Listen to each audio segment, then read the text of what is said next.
What's up, everybody? Welcome to The Revival. My name is JJ, and we're back at it. It's my top 100 games of all time, this time 30 through 26.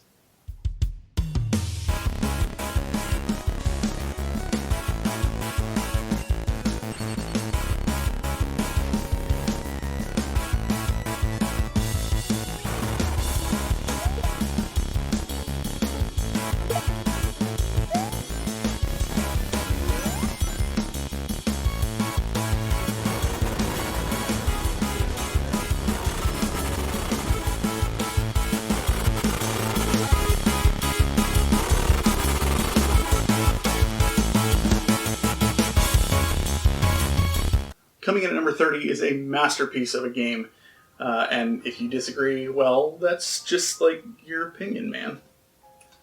It is Zelda: Breath of the Wild.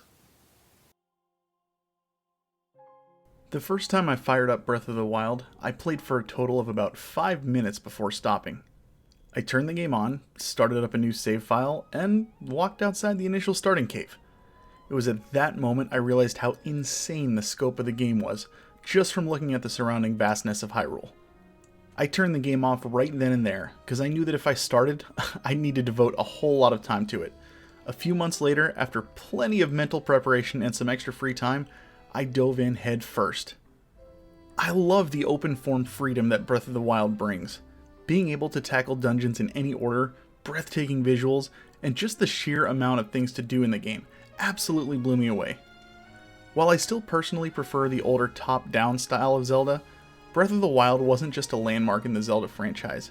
It was one of those games that grabbed the gaming community as a whole and gave them a glimpse of what the future could bring. At number 29 is a game that I have touted many times on the channel, and quite frankly, I should probably get a physical copy at some point, just because I love it so much, but I have been playing it digitally, and that is Forza Horizon 5. I've talked up the Forza Horizon series numerous times on both the channel and podcast, so I'll keep this relatively brief. Play Forza Horizon 5. Whether you are or you aren't a racing game fan, the Horizon series will grant you an experience like nothing you've seen. Open world exploration with a racing tie-in. I've only played Horizon 3, 4, and 5, and you really can't go wrong with any of those three since, let's be real, the games are extremely similar to one another. 5 just happens to be the newest in the series at this point, and brings the most polish and everything that worked well from the previous entries. It's one of those games that just feels comfortable to dive into whenever I'm needing to play something to clear my head. At number 28 is another game that needs no introduction whatsoever, and it is a game that, for as long as it's been out, I am still always happy to go back to it and kill some time with it, and that is Tetris. Hands down the absolute king of reaction-based puzzle games, Tetris has been around for decades and continues to be a massive name in the video game world. And for good reason. It's easy to learn but hard to master, and is overflowing with genius through its simplicity. Through its many iterations, the NES version is the one that has always stuck with me, mainly because it, along with Dr. Mario, was one of the games our whole family would crowd around the TV to marvel at.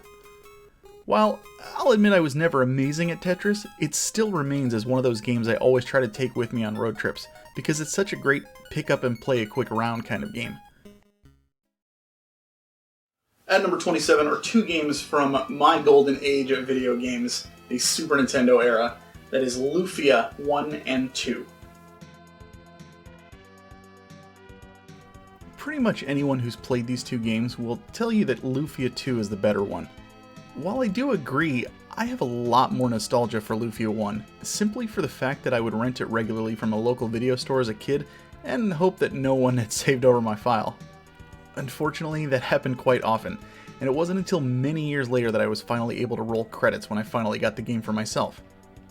For me, the golden age of JRPGs began in the SNES era, and the Lufia games are textbook examples of what was possible for the time. The bright colors, fun characters, catchy music, and incredible adventure are what kept me returning to both of these games quite regularly. These are more titles I'd love to see re-released on a modern console for younger gamers to experience.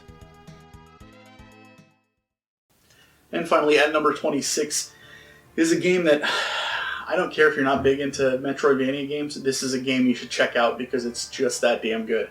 That is Castlevania Symphony of the Night. The very first Metroidvania-style game I ever played, Symphony of the Night was a breath of fresh air to someone who primarily played JRPGs, but was looking to dip their toes into something a little different. Gorgeous visuals, an incredible soundtrack, and super fun equipment upgrades and exploration made this game a blast to go through. I actually got this game used for my old manager when I was a teenager, having just finished up Final Fantasy VII. I remember paying him $15 for both the game and the strategy guide, which, by what the game goes for now physically, is an absolute steal. You can get this digitally for a solid price on a handful of platforms though, and it's definitely worth a try. There you have it, guys. We are 3/4 of the way done. So close, and only a handful of videos left. Thank you for sticking with me, those who have so far all the way through. I really appreciate it, and I can't wait to show you the top 25 coming up. Yeah, like, comment, subscribe, all that fun stuff. Tell me what you think about the games that I chose here today, or frankly, anything else on the list. If something was too high, too low, whatever. I just want to hear your thoughts. Let me know. And as always, keep on gaming.